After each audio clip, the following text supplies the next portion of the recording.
कभी सोचा है इतिहास खुद को क्यों दोहराता है? देखिए, ये सिर्फ तारीखें और लड़ाइयाँ नहीं हैं। नहीं, ये तो एक धुन है, एक ऐसा चक्र जो बड़े बड़े साम्राज्य को बनाता है और फिर वक्त के साथ उन्हें मिटा भी देता है। तो चलिए, आज हम भारत के महान राजवंशों के इसी दिलचस्प चक्र को परत दर परत खोलकर देखते हैं। तो इन महान साम्राज्यों की असली कहानी है क्या? ये सिर्फ राजा रानियों की एक लिस्ट तो है नहीं, बिल्कुल नहीं। ये कहानी है एम्बिशन की, पावर की और आखिर में वक्त की।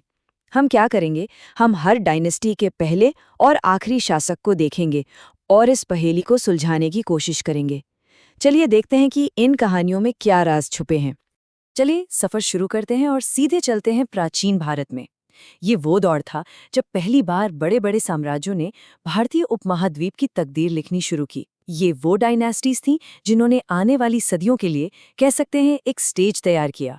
कुछ शुरुआती मिसालों पर नजर डालते हैं। नंद वंश को देखिए। शुरुआत की महापद्मनंद ने और अंत हुआ धनानंद के साथ। फिर आए शक्तिशाली मौर्य, इनकी नींव रखी महान चंद्रगुप्त मौर्य ने और आखिरी शासक थे बृहदरथ। और गुप्तवंश कहानी बिल्कुल वैसी ही, चंद्रगुप्त प्रथम से शुरू और स्कंदगुप्त पर खत्म। देख रहे हैं, हर बार एक मजबूत संस्थापक और फिर एक आखिरी शासक।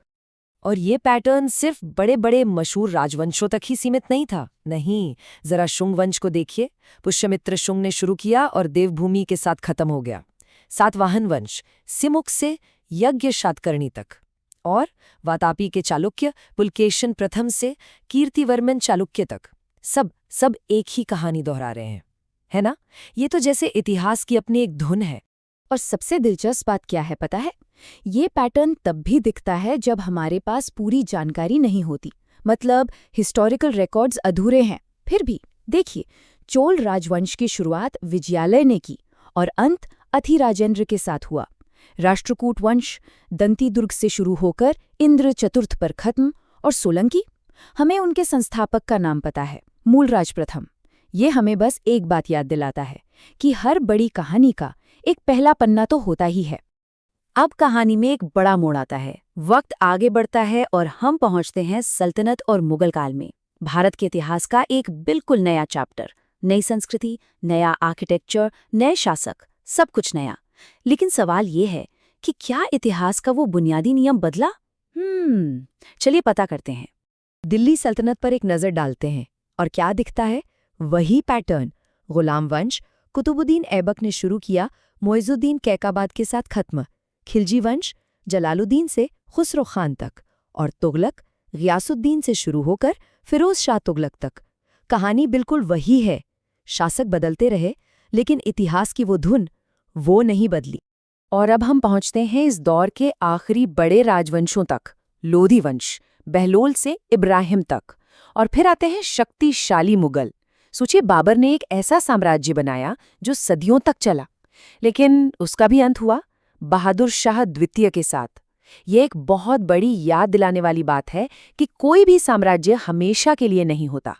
तो इतने सारे राजवंश देखने के बाद इन सब में कॉमन क्या है? ये सिर्फ नाम और तारीखें तो हैं नहीं, इनके पीछे एक गहरा पैटर्न छुपा है, एक चक्र जो हमें पावर के नेचर के बारे में कुछ बहुत जरूरी बात बताता है। तो फिर इससे हम सीखते क्या हैं? देखिए, सीधी सी बात है, हर डायनेस्टी एक फाउंडर के विजन से शुरू होती है, एक ऐसा इंसान जो कुछ बड़ा, कुछ परमानेंट बनाने की हिम्मत करता है। और फिर हर डायनेस्टी का एक आखिरी शासक होता है जो उस चैप्टर के अंत का निशान बन जाता है। यही वो राइज एंड फॉल का साइकिल है जो इतिहास को हमेशा चलाता रहता है। और ये सारी बातें हमें एक आखिरी सवाल पर लाकर छोड़ देती हैं। सत्ता का ये जो चक्र है, इन महान साम्राज्यों का बनना और फिर आखिरकार उनका बिखर जाना, इस सबको देखकर आज की दुनिया के बारे में क्या समझ आता है? ये एक ऐसा सवाल है जिस पर सोचना तो बनता है।